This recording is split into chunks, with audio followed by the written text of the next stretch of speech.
And we are rolling. Yes.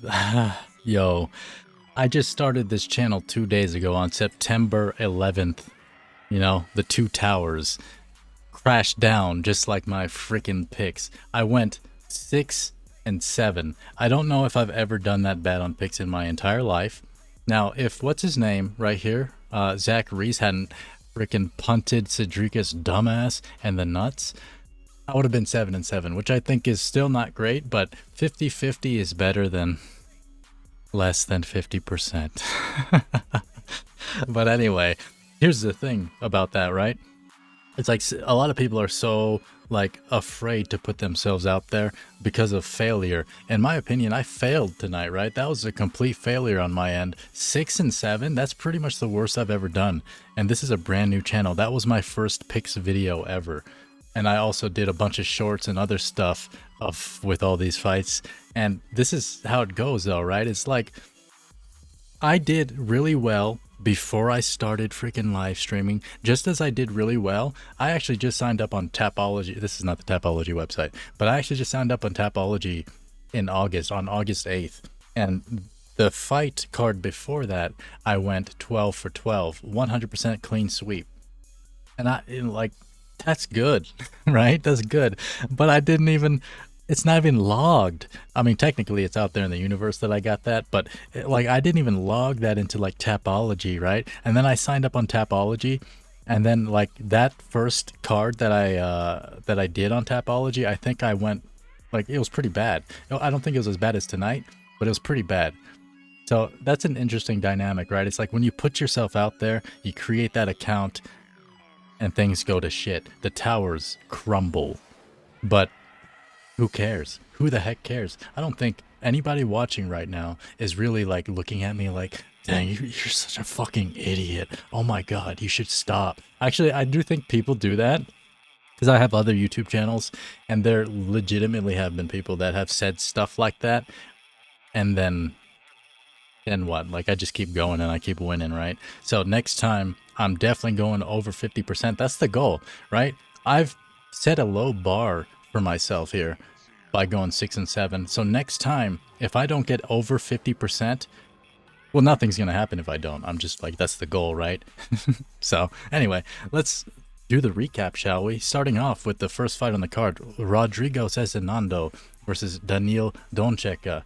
Let's, right, I guess I don't have to open these up. We're just doing a quick recap. What's his name?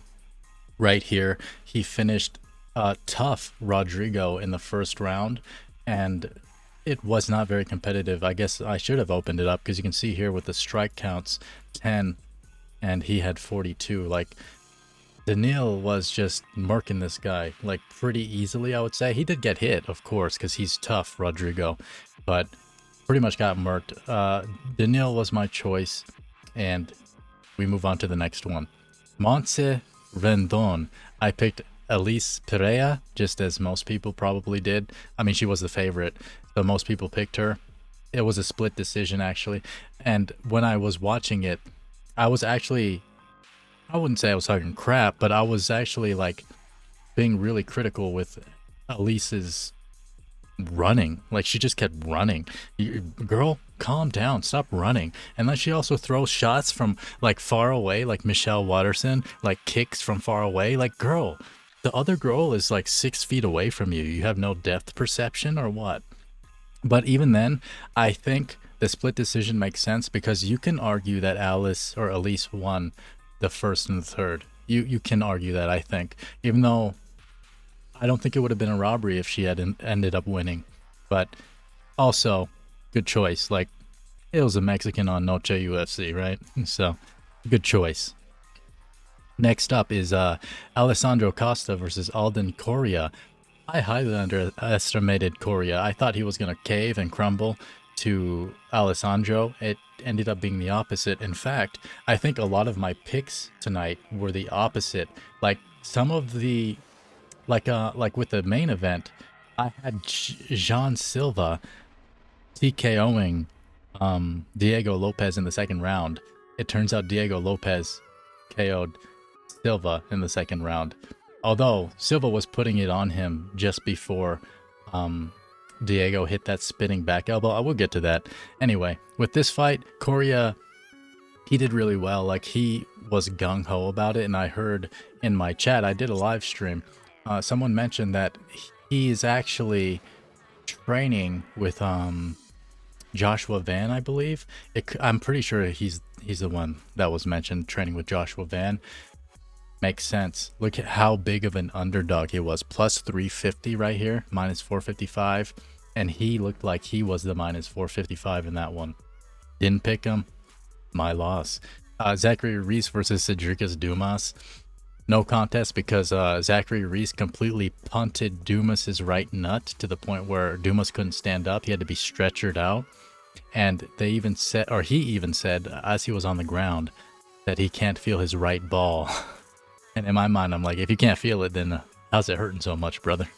But I guess everything else was hurting, just not the right ball. That could have been it too. If Zachary Reese wouldn't have done that, he would have won the fight more than likely, right? Like, I think most of us agree he would have won that fight, and I would have been 7-7. 50%. I feel like 50% and higher is okay. Anything below is like, I mean, don't harp on it. Don't like be sad about it or anything like that. But you know, it's not great. Next up is Jesus Aguilar. I choose Jesus, and I chose him indeed. And he won kind of the way we all suspected. And he was an underdog as well. And he basically, like, these should have been swapped, right? The odds in a sense, like just in terms of what happened.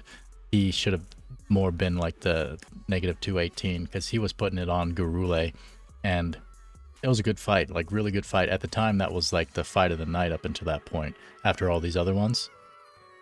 Next up, we move to Tatiana Suarez versus Amanda Lemos. This is where I started setting up my live stream, so I missed a lot of this fight. But basically what I saw was that Tatiana did what she was going to do, and she wrestled Amanda Lemos down for the most part. And yeah, I think it was a little bit more competitive than most people would think, I guess. But ultimately, Tatiana still won. Next up, we move to Claudio Puelles versus Joaquim Silva. I picked Puelles, and in the first round, he wrestled Silva, and he was winning handily. Second round, I don't remember exactly how the rounds went, to be honest. It did end up going to a split decision. Second round, I think Joaquim Silva, like, basically won. Yeah, you can see by the strikes here, 13-6. He won. He was, like, kind of putting it on Puelles a bit. And then the third round, yeah, I mean, he put it on Puelles again. I remember there was a point in the third round where it seemed like Puelles might, like, kind of win. But I mean, if you look at the significant strikes, it's 12-14. It was a pretty close round. If you look at the total strikes, it doesn't seem close. But from what I remember, it was decently, like, he had chances is what I'm saying. I'm not saying he won, but I'm saying he had chances. He could have won, and that's why it's a split decision, right? Even though judging is not always great, I do think tonight's judging was actually really good, especially with the splits. I think the splits all made sense to me. Like, even though, like, you know, as one person, you can't really get a split decision. You can't really disagree with your... Well, you can, but you shouldn't really disagree with yourself, right? So there's 3 judges, and in my mind, because there's 3 people, and, like, because I can see... what I'm trying to get at here is that I can see what each of the judges saw, right? I can see how he might have won, but I do think ultimately Silva did win the fight, and it was good judging in a sense. But even if it did go to Puelles, I honestly don't think it would have been a robbery. It wouldn't have been a robbery because it was a pretty close fight. Then, top of the prelim card, we have Jose Daniel Medina versus Dusko Todorovic, which we all saw basically coming. I think I had Dusko round 2 KO, but he got the submission in round 1, right? Round 1? Yeah. Next up, Santiago Luna versus Quang Lei. This was like, I felt like this was my worst choice because the entire time, and I made videos about it, the entire time I was like, is Quang Lei even a freaking prospect? Is he even good? No, I don't even think so, bro. I was saying all that crap. I never talked any crap about Luna, but I still picked Quang. Why? Why did I do that? I picked against the Mexican on Noche UFC. What's wrong with me, dog? This is why I went 6-7. Next up, we have Alexander Hernandez. I picked him, and he KO'd Diego Old Man Ferreira pretty handily. It was good. Diego was doing pretty well, but he was so slow. He was so slow compared to Alex. But at the same time, like, people like Diego are so tough that Alex was having issues, but at the same time, he still got the finish in round 2, and it was a good one. I think you should watch that fight. The Kelvin Gastelum fight was honestly legit. Fatty Kelvin getting 35% of his purse taken. Very good fight. Dustin put up a better fight than I thought he would, but he was swinging some haymakers out there. Haymaker, haymaker, haymaker, and the Kelvin's over there, bro. He's over there, dog. You gotta hit him. He's over there, dog. And Kelvin's just hit, like, he just has those pullbacks, and like, man, his combinations are something to be amazed by, in my opinion. Kelvin is so good, but he's so freaking fat. It's like, bro, if he could have just stayed at welterweight and not even, he's missing weight at middleweight. It was a 4-week notice fight, but still, he's had trouble with his weight for the longest time. So if it was the first time, it'd be understandable, but it's not really understandable here. But you know, like, he did win the fight, and it was an impressive performance from both guys, mostly from Kelvin. But, you know, it takes 2 to tango. I do respect what Dustin did in that fight. Kelvin just was so good. Like, he's always, in my mind, been so good, just so freaking lazy and fat. Like, dog. Oh, man, you know. But he's got a beautiful wife and everything. That's probably why he's fat. Next up, we have Rafa Garcia versus Jared Gordon. Picked Jared, and the way that it was looking, it looked like Jared was winning for the most part, but then Rafa in round 3 kind of picked up the pace, and he ended up KOing Jared. I think Jared, if he survived, was this the fight I'm thinking of? I think if Jared had just, like, I don't remember if this was the right fight, but one of these fights, I think Jared, I was thinking he just had to kick Rafa's legs in that 3rd round and, like, survive, and he would have won the fight. Yeah, that's the fight. And he didn't. Like, he just kept trying to bang with him, and he got banged out by a man, and it's real sad in certain ways. Next up, we have Rob Font versus David Martinez. Oh boy. Man, I called him David Martinez from Cyberpunk Edgerunners, and I should have listened to myself. Cyberpunk Edgerunners and David Martinez in that anime, in that show, is amazing. He's freaking dope. David Martinez tonight was freaking dope. As small as he was, he went all 3 rounds. Here's actually what happened. He exerted like a bunch of his adrenaline right at the beginning of the fight. So the first round, like, he got tired probably toward like the 3rd half of the first round, but he wasn't really like losing because he had already won at that point. He won like handily that round, and then toward the end of the round he slowed down. In round 2 he was completely slowed down, but was still doing decent. And then in round 3 he got his 2nd win, I think because he was like kind of recovering during the 1st, the 2nd, and the breaks, and he ended up just winning against Rob Font. He's now ranked as a guy that had, like, I think 1 UFC fight, maybe like a Dana White Contender Series fight or something. Impressive. Like, he's somebody to look out for. Super prospect. Rob Font, brother. Gosh darn, dog. What's wrong with you, man? God dang, dog. And we move on to the main event. This was the most fun fight on the card. Diego Lopez versus Jean Silva. I saw Diego's arrogance because I'm a bit of an arrogant person myself at times, and I know that about myself. And I saw his arrogance. But just because you have arrogance doesn't mean you're losing, brother. It doesn't mean you're losing. I picked Jean Silva, and he got messed the heck up in the 1st round. He got mounted immediately. Messed up. 12 to 6 elbows to the back of his dome, just bleeding out.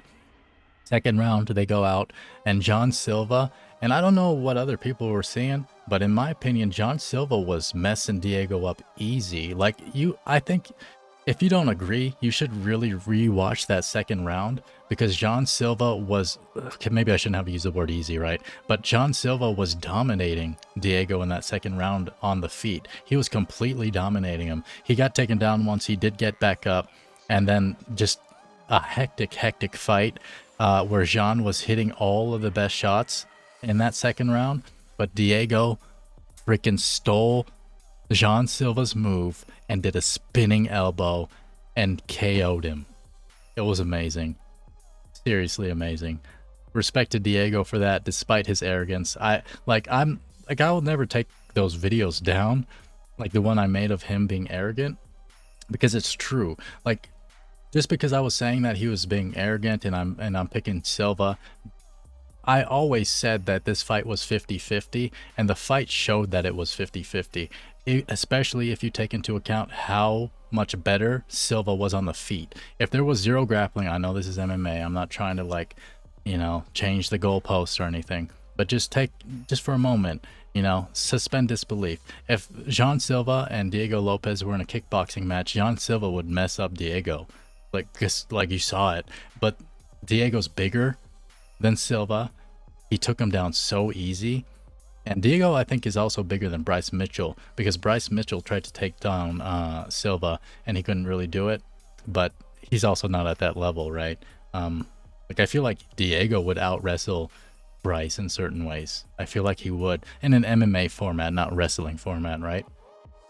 And that's it. That was the 13 fight card, 14 technically, but one no contest, so it technically didn't happen. I wish it did, so I could go 7-7, but I went 6-7.